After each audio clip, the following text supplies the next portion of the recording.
Jesus continuou: Meu pequeno rebanho, não tenha medo, pois o Pai tem prazer em dar o reino a vocês. Vendam tudo o que vocês têm e deem o dinheiro aos pobres.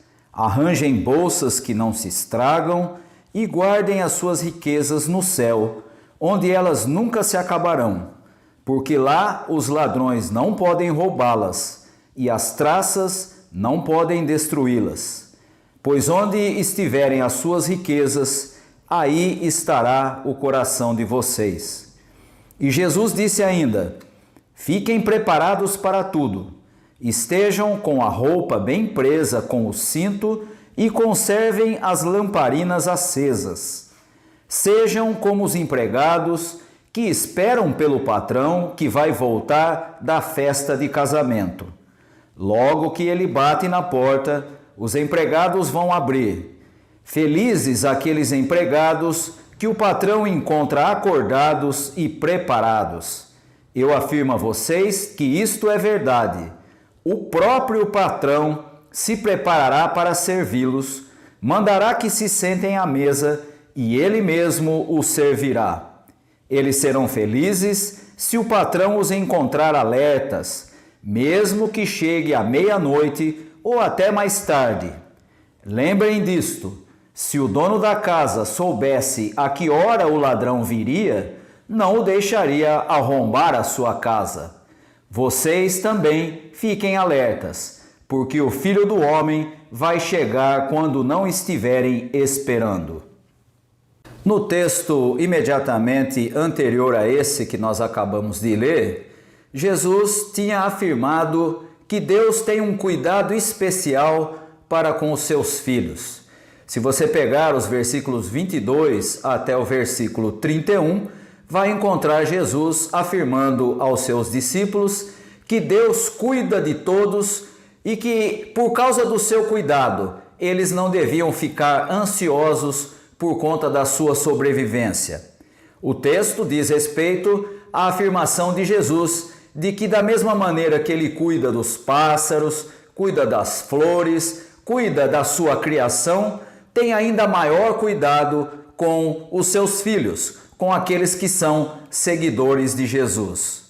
E a orientação que vem na sequência, a partir do versículo 32, de onde nós começamos a leitura hoje, vem exatamente nessa sequência.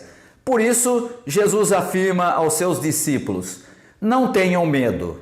As coisas que nos causam incerteza estão todas sob o cuidado de Deus. E vai mais além e diz: o Pai tem prazer em dar o reino a vocês. E, portanto, logo de início, é importante entendermos que aquilo que Jesus fala nesse texto está em conexão com a afirmação do texto anterior, quando Jesus tinha dito que o cuidado especial de Deus com seus filhos deve levá-los a não ficar ansiosos por coisa alguma. E depois de afirmar que eles não devem ficar com medo, Jesus faz uma afirmação ou dá uma orientação. Ele diz: vendam tudo o que vocês têm e deem aos pobres. Isso está aí no seu versículo 33. E o significado dessa orientação de Jesus é o seguinte: ele está dizendo que os seus seguidores não devem direcionar suas vidas ao que é transitório e efêmero, ou seja, aos bens que a pessoa pode adquirir no decorrer da sua vida. E é preciso reconhecer que é muito difícil, principalmente a partir da mentalidade que se tem nos nossos dias, entender uma orientação como essa de Jesus. Mas eu gostaria de usar aqui uma ilustração referente a Alexandre o grande conquistador, aquele que foi o personagem mais destacado em sua época. E Alexandre o Grande, quando estava à beira da morte, convocou os seus generais e disse a eles que ele tinha 3 desejos que seriam os seus últimos. E os desejos eram: primeiro, que o seu caixão fosse transportado pelas mãos dos médicos da época. Segundo desejo, que fosse espalhado pelo caminho até o seu túmulo os seus tesouros conquistados, prata, ouro, pedras preciosas, tudo o que ele tinha considerado como tesouro. E o terceiro desejo, que suas duas mãos fossem deixadas fora do caixão, balançando no ar à vista de todos. E um dos seus generais ficou admirado com esses últimos desejos e perguntou a ele quais seriam as razões. E Alexandre então explicou: primeiro, quero que os mais eminentes médicos carreguem o meu caixão para mostrar que eles não têm poder de cura perante a morte. Segundo, quero que o chão seja coberto pelos meus tesouros, para que as pessoas possam ver que os bens materiais conquistados aqui permanecem aqui. E terceiro, quero que minhas mãos balancem ao vento, para que as pessoas possam ver que de mãos vazias nós viemos e de mãos vazias nós vamos embora. Essa ilustração deixa de maneira muito clara que a orientação de Jesus faz todo sentido. Não direcionem suas vidas ao que é transitório e efêmero. Não dedique sua vida a acúmulo de bens. Isso tudo vai ficar para trás. E a orientação de Jesus segue. Ele diz: arranjem bolsas que não se estragam e guardem riquezas no céu. Isso também está no versículo 33. Bolsa que não estraga não existe, a menos que Jesus esteja aqui falando por meio de uma metáfora. E é o que ele faz. Ele está ensinando: guardem riquezas que não podem ser roubadas e que as traças não corroam. E que riqueza seria essa? Que tipo de riqueza não pode ser roubada e que as traças não corroem? Essa riqueza é o reino de Deus, que traz valores perenes e que traz para o presente o que será realidade no futuro. O reino de Deus traz coisas perenes como a solidariedade, o companheirismo, a comunhão, a paz, o respeito ao outro, o perdão. Essas coisas não se deterioram, essas coisas não são destruídas. Esse é o significado da expressão: guardem as riquezas que não podem ser roubadas e que as traças não corroam. E no versículo 34, Jesus faz uma afirmação muito interessante. Ele diz: onde estão as nossas riquezas? E essa pode ser entendida como uma forma de autoanálise, de nós analisarmos a nossa própria condição, a nossa própria situação diante de Deus. Onde está o nosso coração? O que é que nos move? O que é que nós não podemos ficar sem? A gente com o coração em muitas coisas que sequer estão próximas ao reino de Deus. E por isso Jesus afirma: onde está a sua riqueza, aí estará o seu coração. Na sociedade atual, é o acúmulo que diferencia as pessoas. Mas no reino de Deus não é assim. No reino de Deus nós devemos guardar as riquezas que não podem ser roubadas, que não podem ser ajuntadas como bens terrenos, como bens que teremos que deixar para trás quando formos chamados à presença de Deus. No reino não é assim.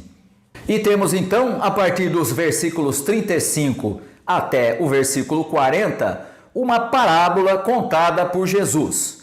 Jesus diz que eles devem ficar preparados, e ele está se referindo aos seus discípulos, para a vinda do Senhor, que voltará da festa de casamento. E é importante destacar aqui que não é o casamento que é importante, mas a recepção ao Senhor. Embora a tradução que nós usamos fale em patrão e empregados, a palavra usada no texto grego diz respeito ao Senhor que voltará de um casamento. E a referência aqui ao próprio Jesus como Senhor é bastante óbvia. Jesus está se referindo a si mesmo como Senhor e os seus seguidores devem estar preparados para a sua chegada.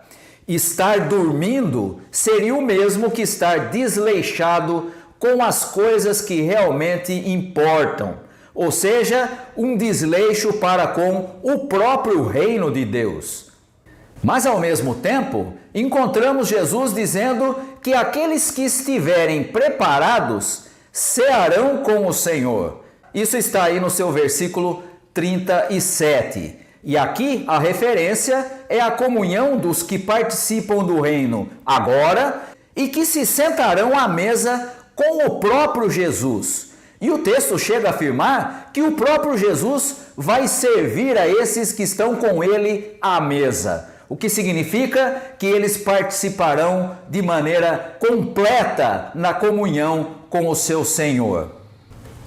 E mesmo que o Senhor pareça demorar, como aparece aí no versículo 38, os seus seguidores devem permanecer alertas e preparados, vivendo no reino enquanto o Senhor não chega.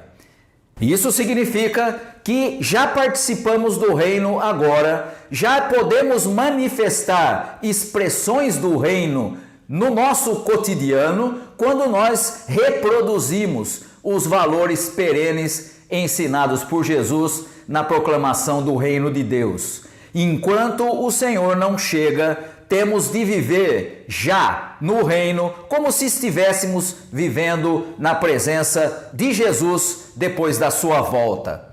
E se aparecer alguém dizendo quando o Senhor virá, isso você vai encontrar aí nos seus versículos 39 e 40, então com certeza saberemos que trata-se de fake news, porque o próprio Jesus afirma que ele virá quando não se espera. E é por isso que ele destaca a necessidade de permanecer preparado para a sua volta.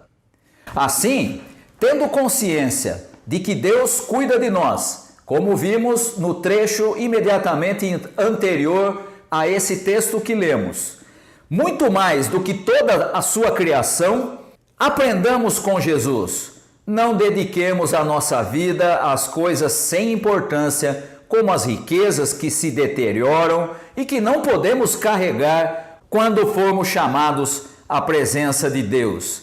Pelo contrário, devemos buscar em primeiro lugar o reino de Deus e a justiça de Deus, reproduzindo em nossa vida aqui, como seguidores de Jesus, os valores que ele trouxe com a proclamação do reino: o amor, a solidariedade, o companheirismo, a paz, o perdão.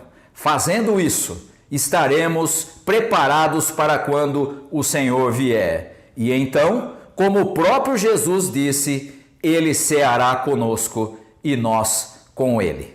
Que Deus possa abençoar aos irmãos e às irmãs. Amém.